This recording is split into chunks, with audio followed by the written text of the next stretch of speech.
Golden State Media Concepts Baseball Podcast. We cover everything Major League, from spring training to the World Series. We've got your favorite club covered, from New York to Boston to LA.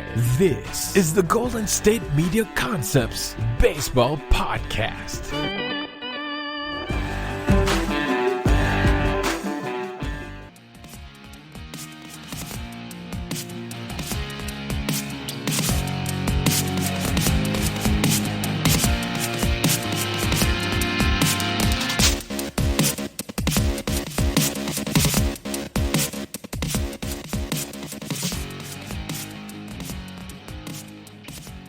Hello and welcome into another edition of the GSMC Baseball Podcast, brought to you by the GSMC Podcast Network. I'm your host, Kevin Mahalik. It is Monday, December 7th. I appreciate everybody listening in. Hopefully you guys had a great weekend out there. But before we get into baseball and get into a great episode that we have lined up for you guys here, of course, I want to take a moment and discuss December 7th in the history of this date in the United States. Back in 1941, the attack on Pearl Harbor, which was the surprise military strike by the Japanese on the United States Naval Base at Pearl Harbor in Honolulu, Hawaii. It was a surprise attack early in the morning, Hawaii time, and everybody knows all the lives that were lost, the carnage that was left behind in Hawaii, and thus the United States response and, installation into World War II.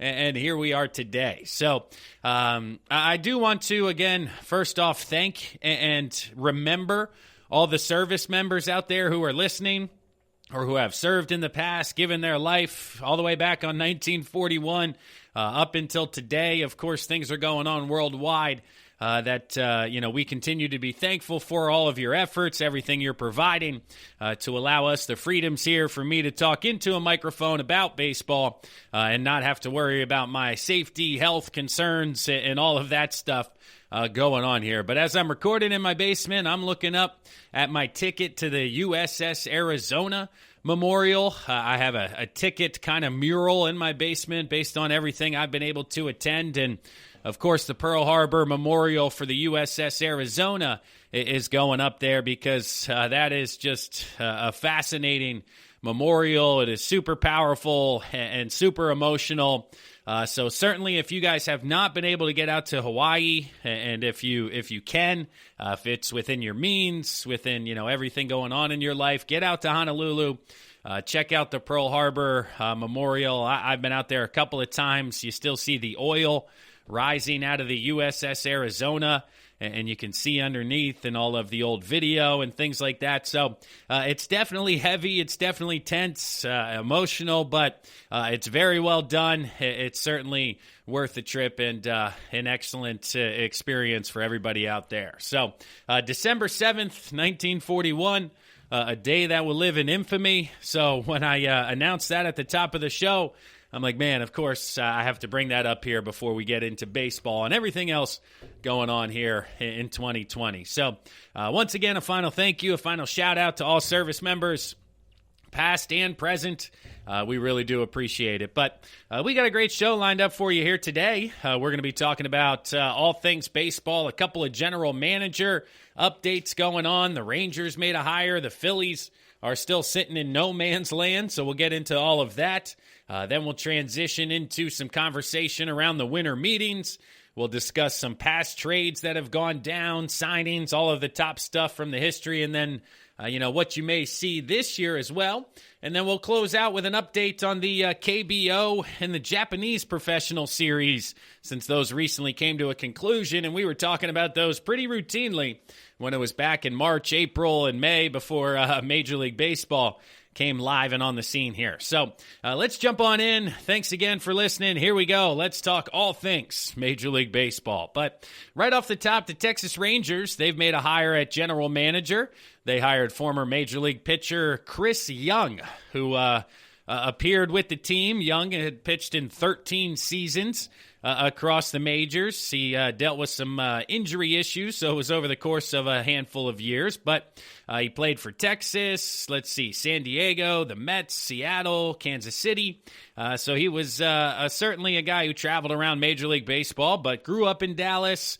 Is a Rangers fan, and certainly with this opening and opportunity, he was taking advantage of it because Young had interviewed for the GM opening with the New York Mets, but then it recently came out that he was taking himself out of consideration and, certainly wanted to stay closer to home in the Dallas area. So what was Chris Young doing before he was a general manager or hired as the general manager? Well, he was the senior vice president in charge of on-field operations and the umpires within Major League Baseball. His title was so long, I couldn't even get it in one breath there for this episode. But basically, he was in charge of on-field operations. That includes the umpires. He worked closely with the Texas Rangers over the past year when it came to the construction of Globe Life Field and dealing with baseball issues and overseeing the opening, kind of installation, things along those lines. He then oversaw the on-field operations for 3 rounds of the neutral site playoffs. So he was basically the guy running the show for the playoff games. Neutral site, teams coming in from all over. That was certainly a challenging opportunity this year that seemed to go very smoothly. Of course, there weren't any reports, instances, conversations around how logistics or anything like that was going to hinder the product on the field. So it was very well done with the fans in Texas for the World Series. How does this work? How do we let them in?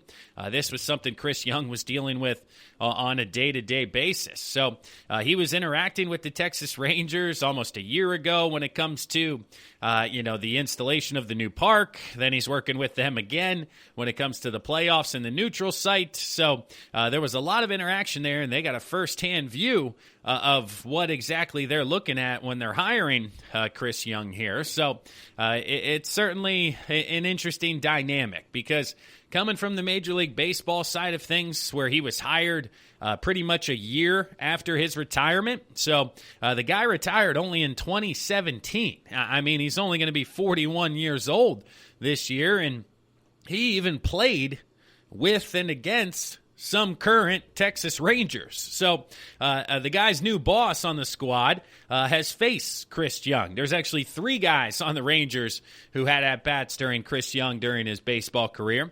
The first one is Elvis Andrus, where he went 1 for 7 with a home run. So Elvis Andrus 1 for 7, but he was the only guy to get a hit off of Chris Young. Raccoon Odor, he was 0 for 5, and Joey Gallo was 0 for 1. So in total, those Texas Rangers players were 1 for 12 or 1 for 13 against Chris Young. So he's got some bragging rights when it comes to conversations behind the scenes here. But after doing some research, reading about Chris Young a little bit more, I was able to find some interesting news and notes. The Dallas News put together a pretty cool article about, 10 things to know about Chris Young before he's your general manager. It starts off with the fact that, he grew up in Dallas. He then attended Princeton University, where he was Rookie of the Year in both basketball and baseball. So he was a 2-sport athlete at Division I Princeton. He was then selected in the 3rd round by the Pittsburgh Pirates, but basically came to an agreement with the Pirates that he was able to complete his degree. So his first year playing pro ball, he spent bouncing between Princeton, Summer League, and minor league affiliates so that he could finish his degree. And of course, somebody attending Princeton, the benefit of getting that Ivy League education. And this is another newsworthy little title here, but his senior thesis at Princeton by Chris Young here. This is the title. It's 28 words long, so just get ready for this one. But it was called The Impact of Jackie Robinson and the Integration of Baseball on Racial Stereotypes in America, a quantitative content analysis of stories about race in the New York Times.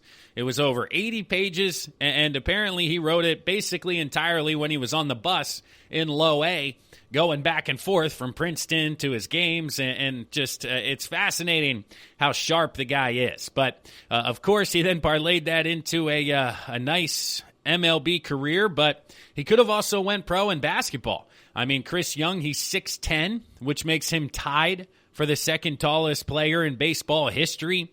Randy Johnson, Andrew Brackman, Andrew Sisko, and Eric Hillman are the other gentlemen who come in at 6'10", and then there's just one guy at 6'11", and that's John Roush, who is the tallest player in Major League Baseball history. And interestingly enough, Chris Young and John Roush were teammates for the New York Mets in 2012. So the 2012 Mets employed the two tallest players in Major League Baseball history. So Young could have went pro in basketball. He had a couple of contracts offers with the Sacramento Kings coming out of Princeton, but ultimately decided it was going to be baseball for him, and that was his career path moving forward. So certainly an interesting hire if you're the Texas Rangers, only the 9th general manager in the history of Texas since they moved from D.C. and became the Texas Rangers. But Chris Young, like I said, only 3 years out of the game.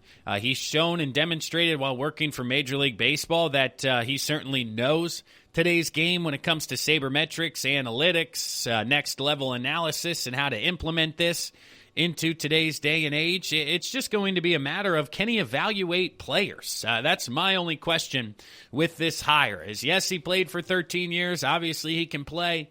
And then he works for Major League Baseball on the operations side of things. Again, game day operations, umpires, this, that, and a third. But never during his time or tenure has he spent really, truly evaluating talent. He didn't come up as a scout. He didn't work as an assistant general manager under somebody, kind of getting the tutelage of what's going on. So it'll be a fascinating kind of transition to see if, yes, the day-to-day operations, the business side of things when it comes to being a general manager, no question, Chris Young's going to be fine. He's going to flourish. But can he evaluate talent? Can he draft this talent? Can he hire people to develop this talent? That will certainly be the question to follow up on in Texas over the next couple of years. But this hire for the Rangers, this leaves one general manager opening remaining, and that is with my beloved Philadelphia Phillies. It's come out that they may be waiting until 2021 to fill these positions, but then you have the winter meetings coming up here over the course of the next week, and this is where contract conversation, trade conversation is being had because availability to other executives is at its highest level during the offseason, and the Phillies are going into these meetings just rudderless. I mean, they have no direction. They don't know what next year is going to look like, and whoever is making the decision this next week may not be in power over the course of the next couple of years. So that is just obviously a frustrating situation to be in as a Phillies fan. And then, of course, over the past week or so, the Twins general manager, or current general manager, Thad Levine, it was rumored to be a front runner for the Phillies. He was going to get an increase in title, become president of baseball operations. That's why he would leave Minnesota after putting them through a very well-done rebuild when it comes to success and payroll and the relationship between those two. But then almost 24 hours later, it comes out, he's not interested. He's removing his name. He's got a good thing going in Minnesota. He's just going to be chilling out there. Thanks for the call. Thanks for the interview. And, of course, behind the scenes, I'm sure there was a little bit of a sweetener. He probably got a raise out there in Minnesota to head back. But it was just kind of another blow as a Phillies fan where you're looking, man, this really isn't a top job that people are looking to, leave their current employment for, that they're jumping at the bit to try to get to Philadelphia to try to deal with what's going on. So it seems to be right now that there are two people, two candidates who have kind of asserted themselves above the rest. And that is former Marlins president of baseball operations, Michael Hill. Of course, the Marlins are trending the right direction. They made the playoffs last year for the first time in however many years. They've made multiple trades, multiple drafts that are bringing up to good prospects, top prospects. So recent history shows Michael Hill having a positive influence on his past employer. And then the other gentleman is Dodgers Senior Vice President of Baseball Operation, Josh Burns.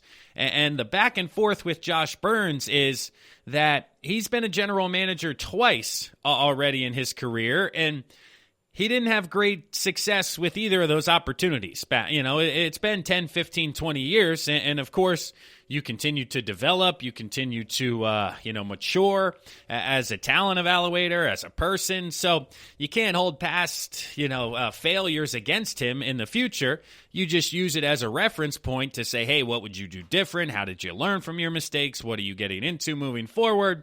And him being in LA for the past number of years and learning under that regime. And of course, they're excellent at evaluating talent, bringing in resources, and utilizing resources in different avenues. So Burns has certainly learned a lot over the past 3 to 5 years. And if you're going to pluck somebody from an organization, I certainly have no problem with that organization being the Dodgers. So these two names really don't jump off the page. They don't instill incitement into the Philadelphia Phillies fan here in greater Philadelphia. So again, it just feels like we're kind of wandering. We really have no direction.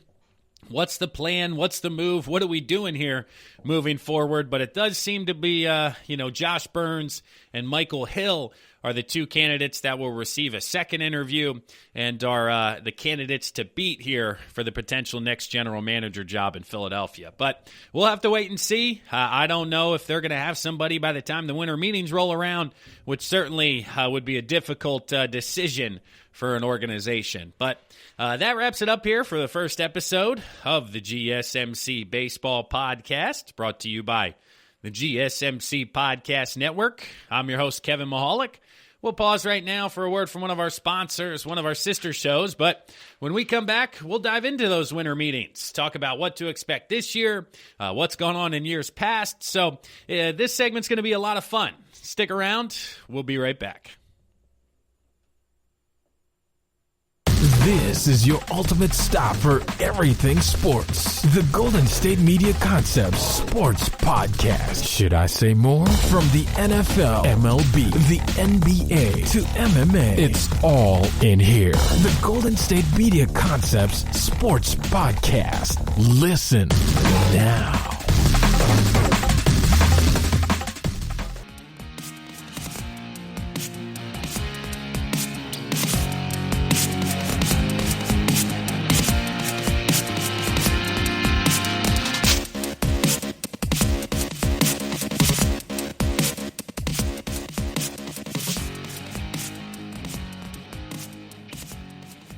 Welcome back, and thanks for listening to the GSMC Baseball Podcast, brought to you by the GSMC Podcast Network. I am your host, Kevin Mahalik. Once again, thanks for listening. If you guys haven't checked us out on social media yet, please do myself a favor, hit that follow button, go to Twitter, hit the little magnifying glass icon, type in GSMC, spacebar, the letter B, and baseball will pop up where you guys can give us a follow. We'll keep you guys up to date on there with everything going on in the winter meetings over the course of the next couple of days. A lot of stuff will continue to trickle out, rumors, news, notes, all of that good stuff. And if you want to stay up to date or up to the second with what's going on, check us out on Twitter, and we'll have the latest goods for you there. So we're also on Facebook, LinkedIn.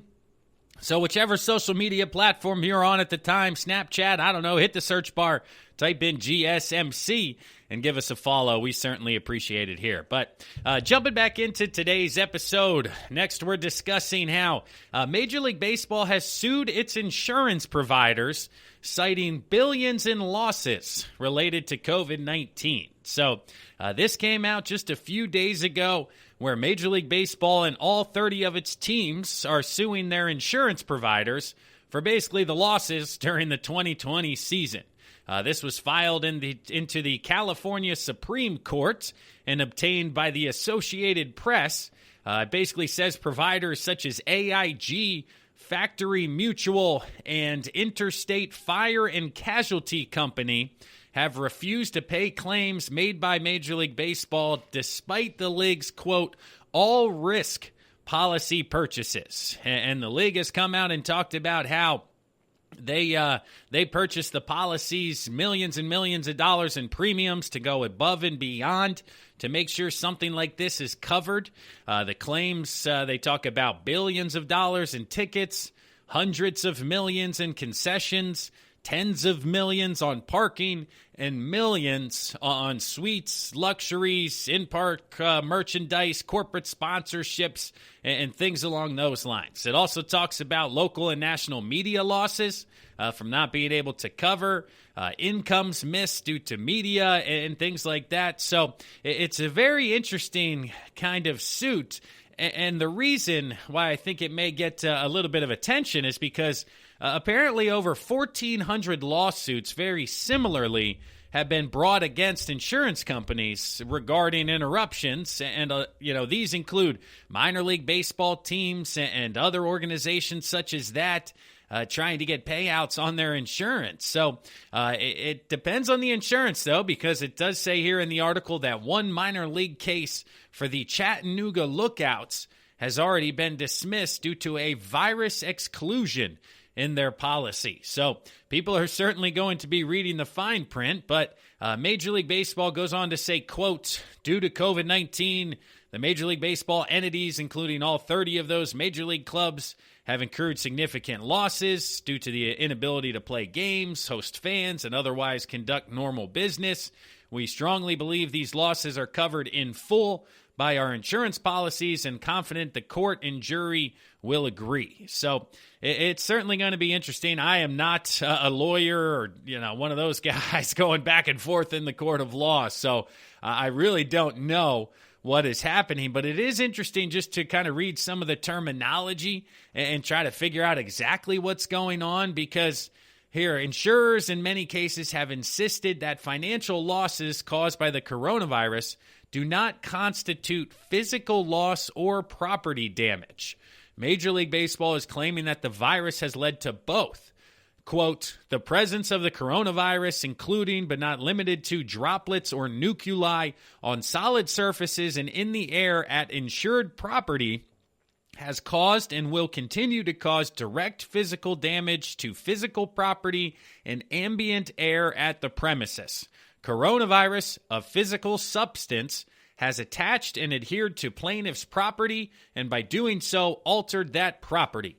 Such presence has also directly resulted in the loss of use of those facilities. End quote. So there's your battle. Is the coronavirus an entity that constitutes physical loss or property damage, or is a virus excluded from essentially what's happening in these insurance companies? Because again, I'm no expert, but in my personal opinion, I think if every one of these were to be passed or pushed through, there's no way the insurance companies are going to have this type of money to pay out these types of premiums. I mean, yes, you were getting millions and millions of dollars, but again, this is billions in losses. So I don't know exactly how insurance, banking, money, all of that works, but I find it hard to believe that all of these insurance companies would have this type of cash if it is shown that it is physical loss, property damage, and they're going to have to pay out these suits. Now, as a baseball fan, would it be better if they do have to pay? Would that allow major league teams to recoup some of that money,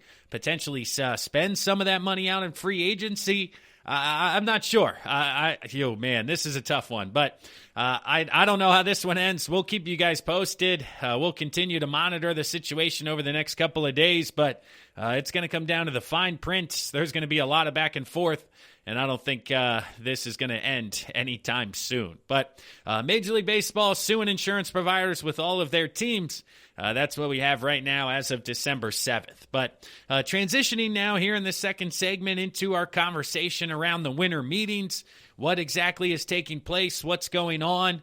Well, they were supposed to be in Dallas, Texas, once again at the Omni Hotel in Dallas, a gorgeous hotel, a gorgeous almost campus down there in Dallas. But with the coronavirus, everything going on, Major League Baseball made these meetings virtual, which of course certainly makes sense. But it does make things more difficult because, again, the winter meetings were where a lot of things take place, where a lot of things go down because agents are there, owners are there, general managers are there. It's really the only time during the offseason where it's very, very easy to sit down in person, get together in a room, and have a conversation that leads to some action. Because normally it's over the phone, or today they're probably Zooming back and forth, and you say, okay, I have your offer, let's hang up. Okay, now call this team. Let's tell them about this offer, see if they can beat that offer. Oh, well, that guy's busy, so now we got to wait for him to call us back, and you're going back and forth and back and forth. Well, when you're all at the same hotel, and after the meetings end, of course, anybody who's been on a business trip or a trade show or something along those lines, national sales meeting, you have meetings from 8 to 5 or 8 to 3, and then after hours, you go out with your team, your squad, yourself, you have some fun. So when it comes to 5, 6, 7 o'clock, you get a couple of adult beverages into these guys. They start having open conversation, and deals can get done because basically walls come down, interpersonal relationships take over, and things manifest themselves. So not having that and not being able to, in person, directly face-to-face, read body language, have conversation, it's going to be through Zoom and phone calls and text messages, which I don't think this year may be as busy or as consequential as some of the years past. And that's what I wanted to do here for the rest of segment number 2, was talk about the top trades that have taken place over the history of the winter meetings. And this dates all the way back to the 70s and 60s, and yet as most recently as 2017, there was a huge deal that took place. So let's run through them here. Like I mentioned, 2017, it's when Giancarlo Stanton was traded from the Marlins to the Yankees. And this was a huge deal because he was the reigning NL MVP at this point. He won MVP a week or 2 weeks earlier. Then the winter meetings, he was only into year, I believe it was 4, or just finished year 3 of the 13-year, $325 million contract that everybody across Major League Baseball said was untradeable, and it was the first of its kind, and nobody would want a deal like that. Well, a 59-homer season, an MVP season, and he was shipped out just months later to New York for Starlin Castro and minor leaguers Jose Devers and Jorge Guzman. And at the time, Guzman was a top prospect, but, Stanton and the Yankees certainly seem to have won that deal when it comes to the winter meetings. So Stanton became just the third reigning MVP to change teams in the offseason. A-Rod went from the Rangers to the Yankees back in 2003, and then Barry Bonds, who won the MVP with the Pirates, then left in free agency to the San Francisco Giants. So that was a bit of a bomb drop there in 2016 or 2017. Back in 2016 as well, Chris Sale, he changed from the White Sox to the Red Sox. David Price had already been, added to the Red Sox there. So the White Sox landed 4 of the Red Sox top 30 prospects in that deal. Yohan Moncada, he certainly turned out to be a nice get for them with the White Sox. Michael Kopech, hard-throwing righty, who opted out this past year but still may be of service to them. And then a couple of switch-hitting outfielders. So, man, that seemed like a good haul for the White Sox at the time for Chris Sale, and that certainly seems to be the case almost 4 years later. But in 2015, we also had a huge deal go down, this one involving a number of names. So we had a bit of a hot run there in 2015, 2016, and 2017. But the D-backs and Braves put together a deal. Shelby Milner, an all-star starter going to Arizona, but Dansby Swanson headed the other way to Atlanta. He's now their everyday shortstop. He was the first number 1 overall pick since 2003 to be dealt before making the majors. And, of course, the Diamondbacks, they really haven't seen the return on that investment or that trade to their liking. So, man, then we go all the way back to 2019. Let's see, the Diamondbacks, Tigers, and Yankees pulled off a 3-team trade. Fairly uncommon, when it comes to baseball. You don't see a lot of 3-team deals. That's more of an NBA style of deal that we see a lot. But Edwin Jackson, Ian Kennedy were traded during this conversation. Curtis Granderson was moved. Max Scherzer, Austin Jackson involved in this deal all the way back in 2009. So a lot of heavy hitters, a lot of big names moved around in 2009. But let's continue heading back here. So 2007, Detroit lands Miguel Cabrera, and he is still there to this day, so that's kind of fascinating. It happened all the way back in 2007. Dave Dombrowski was involved in this deal. Andrew Miller, Cameron Maybin for the Marlins, Dontrell Willis, and Miguel Cabrera. So that was a huge deal back in 2007. That was certainly a lot of fun to follow. But then we have kind of a big gap to where we get back to the 90s. The Padres and Blue Jays pulled off a blockbuster at that time. Then Blue Jays general manager Pat Gillick was maneuvering. They had dealt for Fred McGriff and Tony Fernandez. We had Joe Carter and Roberto Alomar, going back and forth. So it's interesting to see names like that. Joe Carter, of course, leading to the 1993 World Series over the Phillies. So that was a huge deal taking place a few years earlier in the 90s.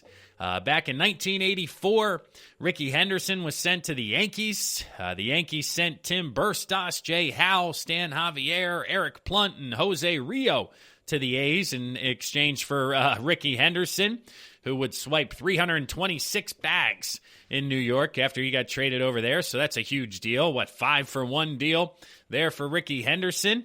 It's kind of fascinating how those deals used to kind of take place. 5-for-1. Now it's at least 5-for-3, and you're throwing in a couple minor league gems lottery tickets if we're moving forward. But Gary Carter to the Mets took place during the winter meetings in 1984. Beloved catcher was traded, it looks like, from the Expos to the Mets. In exchange for Carter, New York gave up Hubie Brooks, Mike Fitzgerald, Herm Winningham, and Floyd Humans. Carter spent 5 seasons with the Mets, making the All-Star team 4 times, and he was a pivotal role on the 1986 championship team. The last couple here to discuss happened long before my time and certainly seemed very interesting, but in 1980, Herzog and the St. Louis Cardinals, he was a manager, GM manager. Well, apparently he had massive trades. There were 23 total players who ended up, sending a dozen to the Cardinals. And man, that's just tough to follow here. And then you have 1975, White Sox owner Bill Veeck famously said that they were open for business, and he set up a table in the hotel lobby. He then went on to make 6 trades involving 22 players. So he basically sat in the lobby, open for business. Man, that is hilarious. I would love for somebody to do that here in 2020 and see what the response would be. But Frank Robinson got traded to Baltimore during the 1965 winter meetings all the way back. In 1959, Roger Maris was acquired by the New York Yankees during the winter meetings. So from 2017 to 1959, there have constantly been big moves made at the winter meetings, and what we're going to do here now is we're going to pause.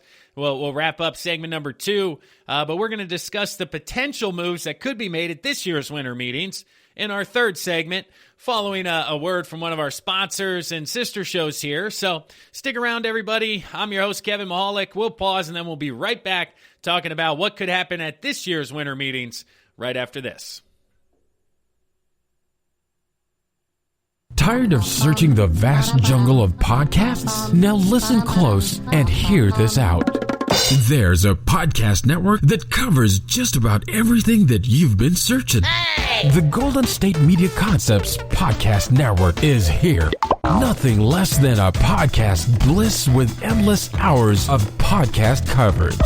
From news, sports, music, fashion, cooking, entertainment, fantasy, football, and so much more. So stop lurking around and go straight out to the Golden State Media Concepts Podcast Network. Guaranteed to fill that podcast itch. Whatever it may be. Visit us at www.gsmcpodcast.com. Follow us on Facebook and Twitter, and download us on iTunes, SoundCloud, and Google Play.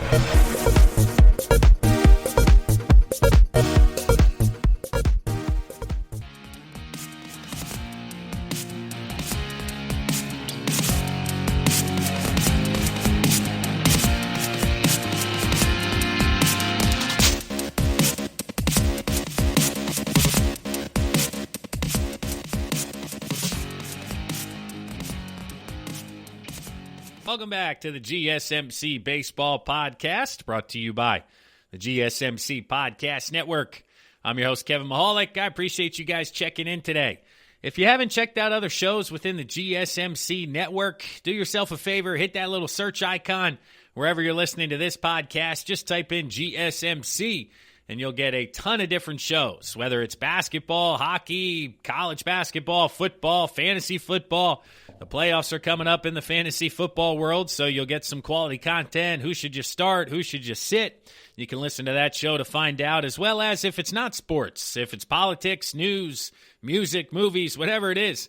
Stay up to date with a GSMC podcast that'll give you guys everything you need to know. But we're jumping back into baseball here. Segment number 3. We're talking about the winter meetings, news and notes coming out here of the virtual meetings taking place. They start today, the 7th, if you're listening to this here on Monday, and they will run through December 10th while concluding with the Rule 5 draft. And we'll talk about the Rule 5 draft and the results on Thursday's episode. We'll discuss who went back and forth and, again, kind of give you guys everything you need to know about money, how that works, and all that good stuff. But for today's episode, we're just going to kind of talk about what's going to take place, what we anticipate, names being talked about.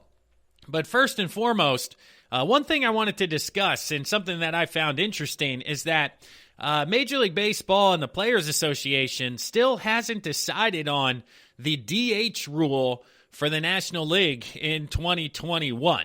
Because if you remember, the players in the league, they were not able to actually come to an agreement. So they had discussed during their back and forth that 2020 and 2021, yes, there would be a DH rule, but ultimately they didn't come to that agreement, so they went back to a pre-existing agreement, which just implemented the DH rule for 2020, not 2021. And this is a bit of big news, because once you kind of get under that initial layer, you learn more about why this is taking place, or why it ultimately has not happened yet. And the root of it is that the new CBA, the new collective bargaining agreement, this one expires after this year, 2021, and there is a totally new agreement that needs to be in place for 2022. Well, the reason I bring that up is because the Players Association wants the designated hitter rule in the National League, because it's a new job for 15, 16 teams for a veteran. I mean, think about the likes of Nelson Cruz or Marcell Ozuna. Their market is literally cut in half because all they can do is hit but can't play defense, so only American League teams can offer them opportunities right now. As to where if it was in the National League, of course, it gives them a longer job. It pays another individual. It opens up the rosters. It's a good thing for baseball. Overall, it just seems to be unanimous that this is the direction that we are headed. But the owners, they see the installation of a DH in the National League as a victory for the players. So in their eyes, they say, okay, if we are going to give you the DH rule, what are you going to then concede to us as a favor of a trade back and forth? And they're essentially holding this in their pockets for the 2022 labor negotiations, because once again, they can say, hey, we're giving you the DH. What are you giving us? When in reality, they don't really care about the DH. That's just kind of small beans for them, but it's a victory that they're giving away, so they want something in return for it, and thus that's why they haven't just signed off saying, yeah, okay, let's do this. We all agree this is a good idea. They're basically saying, no, yeah, we want to do this, but you got to give us something, because that's the way the world works. So it's just kind of fascinating to continue to dive deeper, going, hey, we're going to hold this over their heads basically until they give us something and say, yeah, we gave you the DH. This is what we agreed on. So it'll be interesting to see how that conversation continues, but they need to figure it out, because it changes how National League teams will attack this offseason. Because, should Ozuna stay with the Atlanta Braves? Yeah, if they have a DH. If not, he probably won't. And again, that's for every team in the National League. And that's why the beginning of free agency has been slow to start here, because half the teams don't know exactly how their roster is going to be constructed. So we need to figure this out sooner than later to allow the market to set itself, to allow some of these dominoes to start to fall, to get some action here. Because again, free agency, one of my pet peeves is, in every other sport, it is an event. There is a 24, 48-hour window where it's like, man, he's going here, he's going here, he's going here. And in baseball, people ask me, yeah, when is free agency? And I say, oh, it's been going on for 2 months now almost, a month and a half at this point. And they're like, what are you talking about? I'm like, it starts 48 hours after the World Series, but just nobody does anything for months and months and months. And it just sucks for Major League Baseball, and it's not a good look. But another thing that I'm going to miss this year with the meetings being virtual is that Scott Boras press conference. I mean, anytime he walks in, all the media gets around him, and, he has some sort of witty response or witty engagement because he's on the player's side and the money, and he's always taking digs at the owners. And, he works the contract is this, but ultimately he brings you this much money, so he may not be worth this on the baseball field, but it's just due to merchandise, ticket sales, all of this stuff. That's why Bryce Harper's worth this amount of money and not just, 20 million, but 25. And it's a fun conversation that I always enjoy, but you're on either side of the fence there. I know he rubs some people the wrong way. So if you're one of those individuals, you hate the annual Scott Boras press conference that takes place at the winter meeting. So I always listen to the clippings online, so I have myself a chuckle, but we're not going to be getting that interaction due to it being virtual here in 2020. So who are the players? What are the rumors? What are we hearing here when it comes to actual substance for the winter meetings this year? We're going to run through them here. There's a lot of players, a lot of stories. Some of them are probably not true. Some of them are actually true. I'm just going to share with you guys what is being heard, and you yourselves can kind of go through it and ultimately decide what you think is going to take place this year. But our first rumor is the Reds are considering a substantial upgrade at shortstop. They had one of the weakest groups in 2020. Freddie Galvis, there was really struggling, but they could trade for Francisco Lindor to come to Cincinnati, keeping him in state. We've heard that for, a number of weeks now as a potential landing spot. They could trade for Trevor Story. That's also a name that keeps popping up as a potential destination. And then you have the guys in free agency. Marcus Semien, Andrelton Simmons, Didi Gregorius. So Cincinnati Reds fans out there, you guys are making rumors, making waves that you're looking to add to that shortstop position by 2021. Next on the list, we have Blake Snell. He's rumored to be on the move, and again, this is surprising from the local media down there in Tampa Bay, but a lot of national guys keep bringing it up. The San Diego Padres could be a destination for Blake Snell. A lot of guys could be interested there. Tampa, I don't know if they want to move on. They lost Charlie Morton this offseason. Now they'd be losing Blake Snell. But San Diego, they lost Clevinger to the injury. They could be kicking that around. So we'll see if there's any, smoke to that fire there with Blake Snell. We're also hearing Gene Segura's name could be in a lot of trade rumors, whether it's the shortstop market, second base, third base. He's played a bunch of different positions for the Phillies the past couple of years. He's a career 285 hitter. He's got double-digit homers, double-digit steals. He can still play ball. I don't think he's at the top of his game anymore when it comes to defense. His range laterally has, started to shrink, and that's where in Philadelphia they moved him to third or second base. They needed an upgrade at the shortstop spot, but the guy's a professional hitter. He has a 2-year contract left, I think, at $31 million, so $15 million a year if you need a veteran presence to come into your team. Show the young kids what it's like. You could certainly do worse than Gene Segura out there. So other rumors we're hearing, we talked about it in the past, but the Dodgers kicking around the tires on Nolan Arenado, bringing him to L.A. Again, we discussed about the money coming off the Dodgers' books, the prospects they could flip going the other way. It's just a matter of Arenado opting out, signing a new deal, and whether it would just happen in free agency. But here during the winter meetings, these guys are going to get together, and I think Friedman out there in L.A. is certainly turning the wheels and trying to figure out, could I get this done? Can this happen? We'll wait and see, but that would certainly be a tough one. Next, we have the Mariners. The Mariners. Could they be interested in acquiring Blake Snell? There's another team. We mentioned San Diego, but Seattle kicked around the tires. Snell is from the upper Northwest, so that would be a homecoming for him. That would be interesting to see him on the move again. Let's see here. The Nationals looking at Chris Bryant. Chris Bryant obviously being talked about for a ton of different teams, whether it's the Mets, the Phillies, the Nationals. Who would want to add Chris Bryant? What would the price be? Would the Cubs realistically look at these opportunities?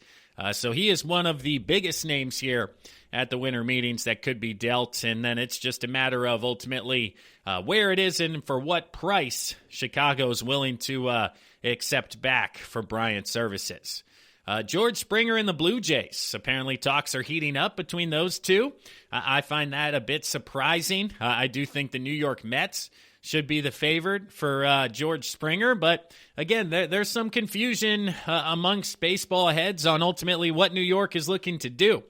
We've heard rumors and reports that they're looking at James McCann at the catcher's position, and they haven't really engaged in the JT Realmuto sweepstakes, which, as a Phillies fan, makes me feel a little bit better. But if they're going McCann, I would certainly be led to believe that that means Bauer, and then either Springer or Lindor.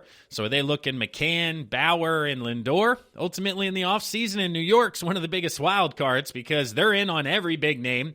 I just named 5 of them there, and there's talks about them getting 2 to 3 of those individuals. So do they go Realmuto, Bauer, and Lindor, or Springer? And, Springer is one of the first dominoes that could fall. And with Toronto getting a bit aggressive here and could make him a nice offer over the next couple of days, we could potentially see that market start to manifest itself and come together. So the Cincinnati Reds, they're looking to trade Sonny Gray. They are open to adding some, prospects. Cincinnati signed Nick Castellanos and Mike Moustakas last year, but made the playoffs. Trevor Bauer, he will obviously look to move on this offseason, but he's open to returning to Cincinnati.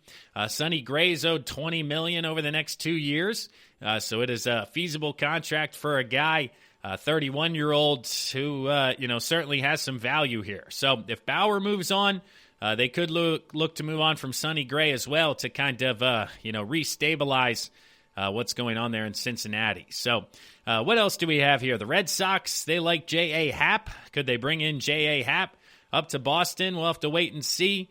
Apparently he has some nice splits when it comes to Fenway, and they think he could find success coming down the stretch here.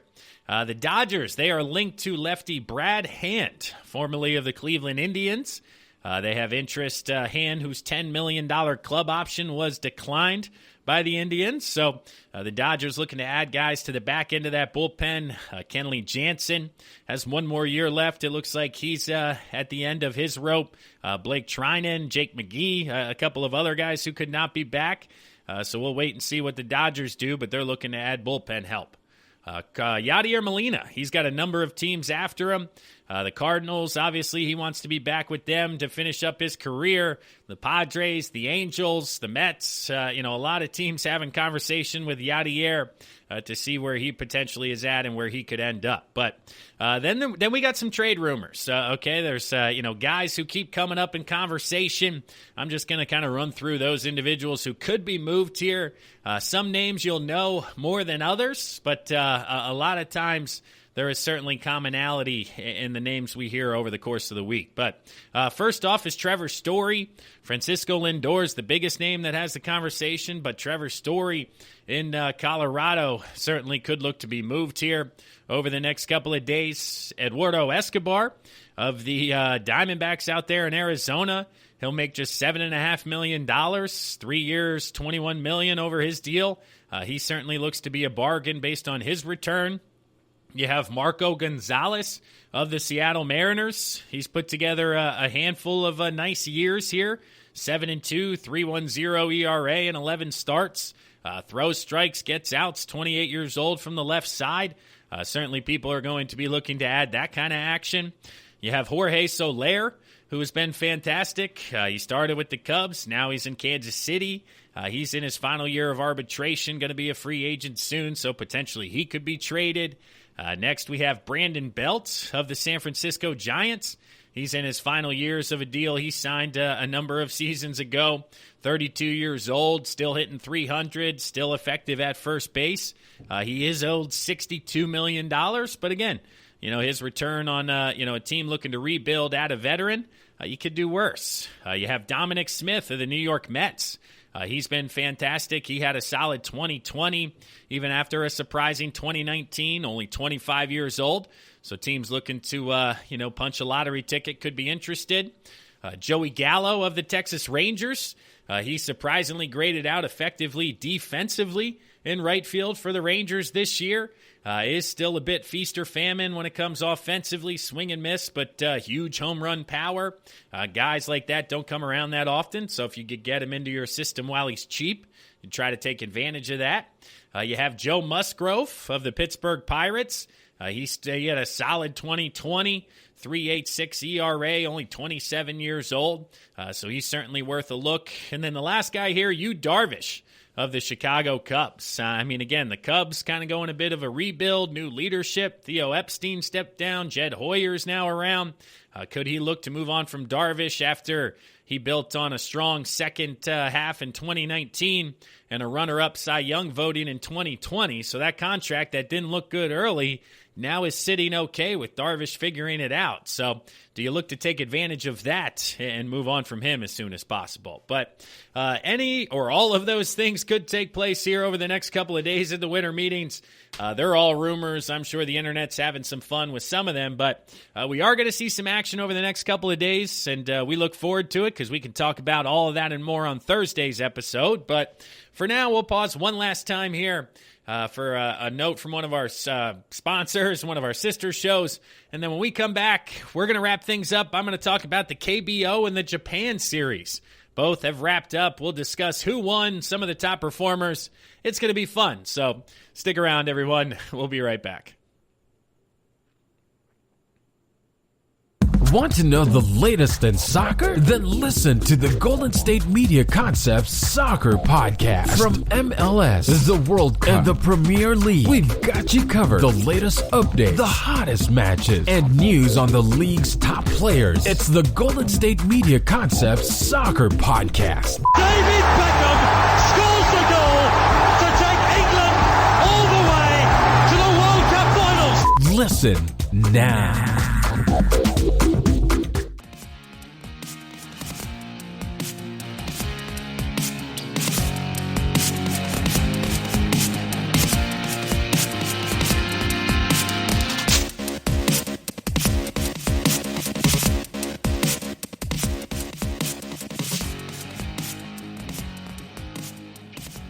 Welcome back to the fourth and final segment of the GSMC Baseball Podcast, brought to you by the GSMC Podcast Network. I'm your host, Kevin Mahalik. Hopefully everybody had a great weekend out there. Football, last couple of regular season weeks on the college football season. The Big Ten coming to an end here next week. Michigan, Ohio State, big rivalry game coming up. We just saw LSU, Alabama this past Saturday night, and rivalry weekend before that one. So a lot of good stuff happening in college football. The NFL, of course, continuing its chaos. Games on Wednesday afternoon. Now we got one Monday, Tuesday. I'm enjoying myself. The more nights of football I can get, the better. But they're cruising along here. So what did I want to do with this fourth segment here today? I wanted to kind of mix things up for you guys. The KBO, the Korean Baseball League, as well as the Japan Professional Baseball League have both recently concluded. They did finish their entire season, so I wanted to give you guys an update on what was going on over there. We're going to start out in the KBO because, again, back in March and April when there wasn't a lot going on television, we were watching the KBO at 3, 4 in the morning, discussing it here on the podcast, having ourselves some fun. And now that I'm reaching out and checking it out, these recently concluded. The KBO even ended November 24th.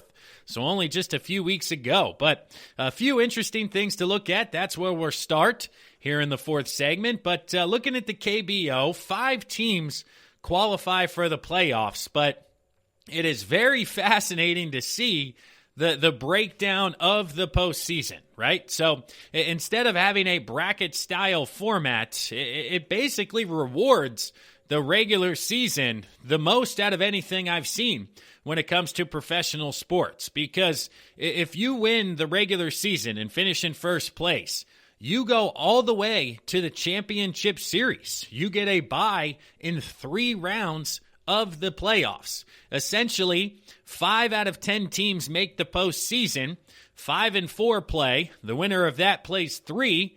The winner of that plays 2. And the winner of that plays 1. So it puts a huge emphasis on the regular season. And as I'm reading this, do I like this? Is this something I want to see? I don't think something this drastic is ultimately what I'm looking for. But I do also feel that finishing first in the regular season, like in the National Football League, giving them a bye to the second round, I think is something that other leagues should look at because, I mean, it happened just a few years ago in the NHL where the Tampa Bay Lightning had one of the best regular season records, most points, however you want to label it, in quite some time, and then they found themselves in a 1-week slump and they got swept by the 8th seed. So 6 months of hard work, and they run into 1 week of bounces going against them, a team slump, and boom, you're out of the playoffs. So what was your reward for all of that hard work in the postseason or in the regular season?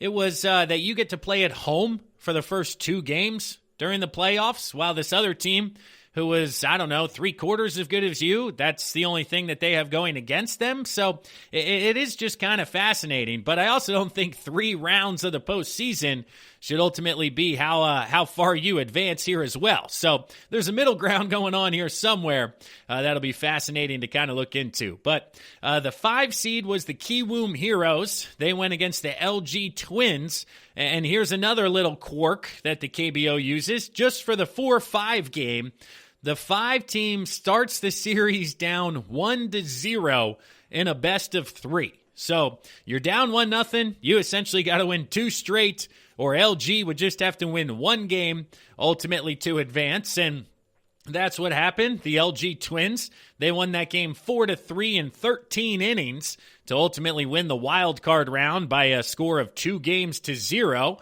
when, again, they only had to play 1 game because they started out with a 1-0 lead. But this doesn't carry over to what they call the second round, or the semi-playoff, which then takes place between the 3-seed Doosan Bears and the 4-seed LG Twins. So they play a best of 3.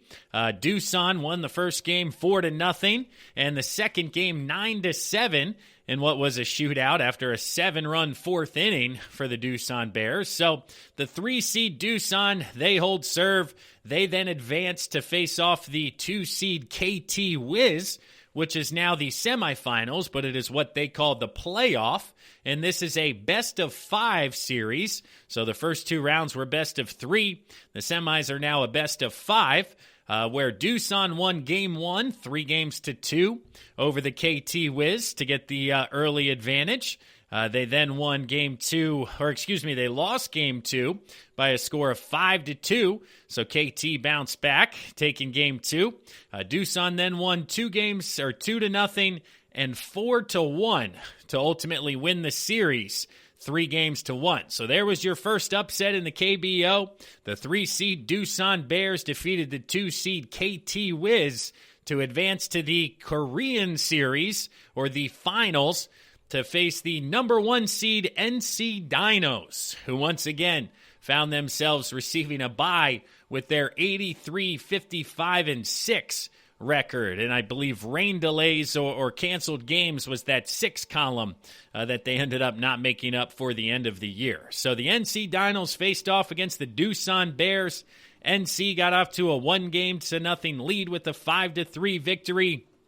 Doosan then bounced back in game 2 with a 5-4 win.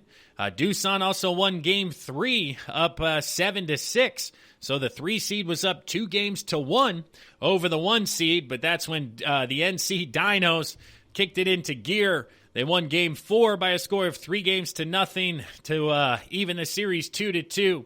The pivotal game 5 went in favor of the NC Dinos by a score of 5-0, and then the concluding game 6, the NC Dinos took by a score of 4-2 to win the Korean series by a score of 4-2 and ultimately win on. So once again, being that 1 seed in the regular season, having a bye all the way till the finals in the playoffs, put them together. The Doosan Bears had to push early, but ultimately the Dinos figured things out. So let's look at an individual perspective. Who stood out here? Who were the batting leaders? Hung-Woo Choi was the average leader at 354 for Kia this year. Let's go to the home run mark. Let's see who the big guys were. They had, that's right, Mel Rojas Jr. had 47 home runs for the KT guys. And then Roberto Ramos had 38, as well as RBIs. Mel Rojas Jr. had 135, and he hit 349. So he was 5 percentage points away from a Triple Crown victory. Mel Rojas Jr. was this year for the KT Wiz. And this was his 4th year for KT. He's hit over 300 every year. The second time he's had over 40 home runs. So Mel Rojas certainly has found success over in the KBO offensively. He is enjoying himself. So let's look at the pitching side of things. Who were the top performers? Eric Jokic led the league in ERA with a 2.14 ERA in 27 games. That's an excellent start for him. If we go to the wins column, Raul Alcantara for the Doosan Bears went 20-2 in 31 games with a 2.54 ERA. He was the only 20-game winner. Drew Rosinski for the NC Dinos. He won 19 games with a 3.05 ERA. Let's see. Do we have strikeouts here? We do not. We just have home runs. Who gave up the most home runs? Se-Woong Park gave up 20 home runs this year. And then, of course, you have a handful of guys with 0. But the KBO was a lot of fun to follow. A lot of the swings or attempts offensively. Pitching Ninja put out a video the other day on Twitter of a lot of swing and misses, and they do the ballerina, completely spin around. So not how it is taught stateside at all offensively, but certainly very entertaining. So there's a couple of guys who have been posted from the KBO who could come over, as well as former major leaguers who may get a second opportunity after dominating in the KBO. So that will be fascinating to see here over the course of the next couple of weeks. But now I want to wrap up today's episode talking about the professional league in Japan, or the Nippon professional baseball season.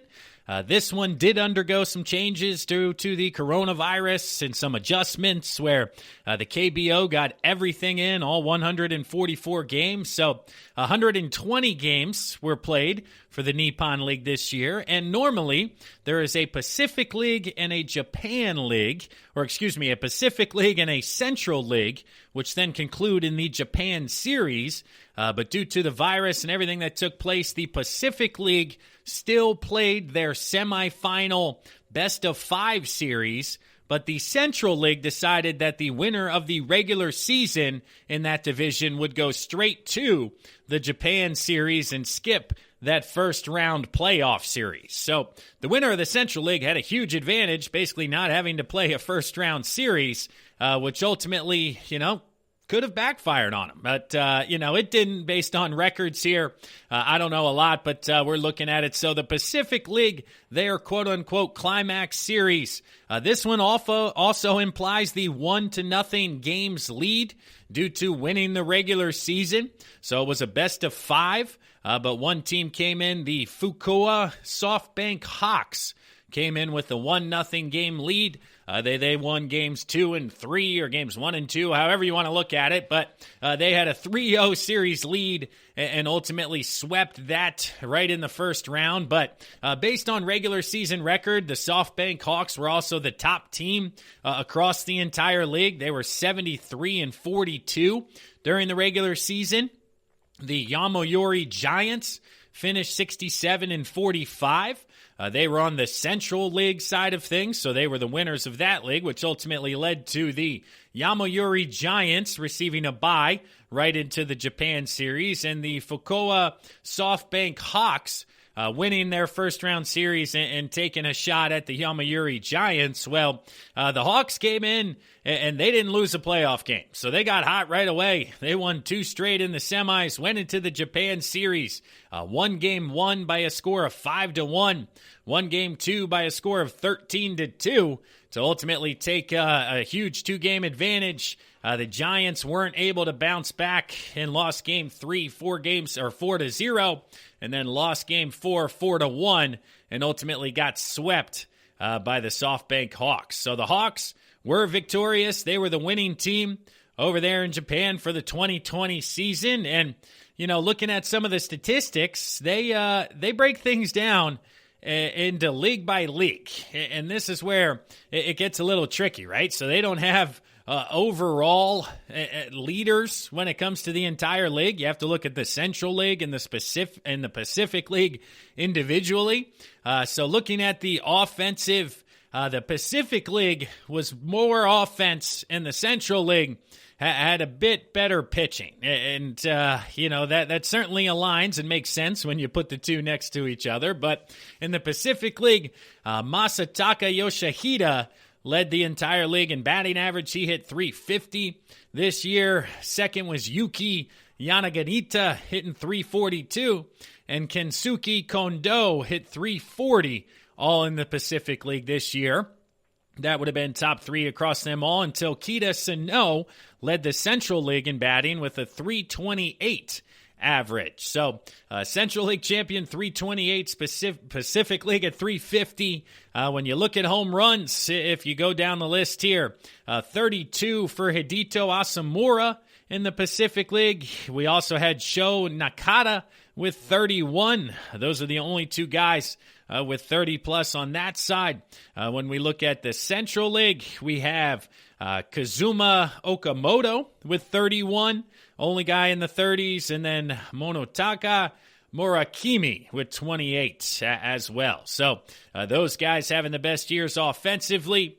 And then on the mound, we've talked about, of course, guys who could come over to the league this year, but looking at ERA and who some of the top guys are in the rotation side of things, you had Yoshida Ono, Masato Morishida, and top closers Roberto Suarez, Yohide Mori, amongst others there as well. So the Japan League, they finished up. They had to cut some things short, but ultimately the SoftBank Hawks end up winning it. And then in the KBO, they were able to get everything in when only one positive test would have shut them down. So shout out to the KBO for getting everything in there. But the NC Dinos take home that one as well. So that wraps it up here. That'll do it. The GSMC Baseball Podcast.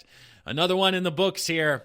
I do appreciate you guys listening. Before I sign off, I would be remiss if I didn't ask you to check out social media, Facebook, Twitter, LinkedIn, as well as please like, rate, and review the podcast, Apple Podcasts, Spotify, wherever you are. Give us that 5-star rating. Share us with one of your friends.